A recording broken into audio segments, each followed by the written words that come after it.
एक बार की बात है, एक राजा था और उस राजा के 3 बहुत ही खास मंत्री थे।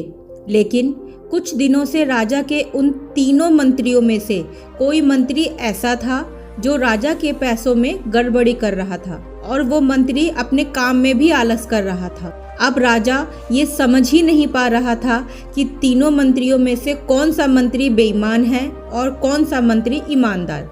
ये पता लगाने के लिए एक दिन राजा ने तीनों मंत्रियों को बुलाया। राजा ने उन तीनों मंत्रियों को एक एक बैग दिया और उनसे कहा कि तुम तीनों को अलग अलग घने जंगल में छोड़ दिया जाएगा। उस जंगल में तुम्हें फलों के पेड़ ढूंढना है और ताज़े ताज़े फलों से बैग को भर के लाना है और तुम तीनों के पास केवल एक ही दिन का समय है। पहला मंत्री ईमानदार और मेहनती था, तो उसने राजा के लिए ताज़े और अच्छे फल भर लिए, जिसके लिए उसे बहुत मेहनत करनी पड़ी। अब दूसरा मंत्री बहुत चालाक था। उसने सोचा कि राजा के पास इतना टाइम नहीं है कि वो ये सब चेक करने बैठे कि मैं अच्छे फल लाया हूँ या खराब। तो बिना मेहनत किए उसे ज़मीन में जो फल गिरे हुए मिले, उसने वही फल अपने बैग में भर लिए, बिना ये देखे कि वो सड़े गले भी हो सकते हैं। अब तीसरा मंत्री जो था वो बहुत ही आलसी था और बेईमान भी। उसने सोचा कि राजा सिर्फ बैग का वज़न और साइज़ देखेगा, ये नहीं कि उस बैग के अंदर क्या है, कितना अच्छा या कितना खराब है।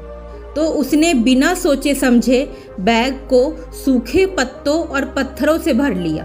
अब वो तीनों मंत्री अपने अपने बैग के साथ राजा के महल में पहुँचे। राजा ने उन तीनों में से किसी का भी बैग खोलकर चेक नहीं किया और राजा ने उन तीनों मंत्रियों को 30 दिनों के लिए अलग अलग जेल में डलवा दिया। राजा ने सिपाहियों को आदेश दिया कि इन तीनों को 30 दिन तक खाना नहीं दिया जाएगा और ये तीनों 30 दिनों तक वही फल खाएंगे जो ये अपने बैग में भरकर लाए हैं। अब जो पहला मंत्री था जिसने अपने बैग में ताज़े और अच्छे फल भरे थे, उसने तो बहुत ही आराम से फल खाते हुए 30 दिन निकाल दिए। जो दूसरा मंत्री था जिसने खराब और सड़े गले फल भरे थे अपने बैग में, उसे वही फल खाने पड़े, जिससे उसकी तबीयत बिगड़ गई और वो ज़्यादा दिन जेल में सरवाइव नहीं कर पाया। अब जो तीसरा मंत्री था जो बहुत ही आलसी और बेईमान था, जिसने अपने बैग में सूखे पत्ते और पत्थर भरे थे, वो जेल के अंदर ही भूख के कारण मर गया, क्योंकि उसने खाने का कुछ भरा ही नहीं था बैग में।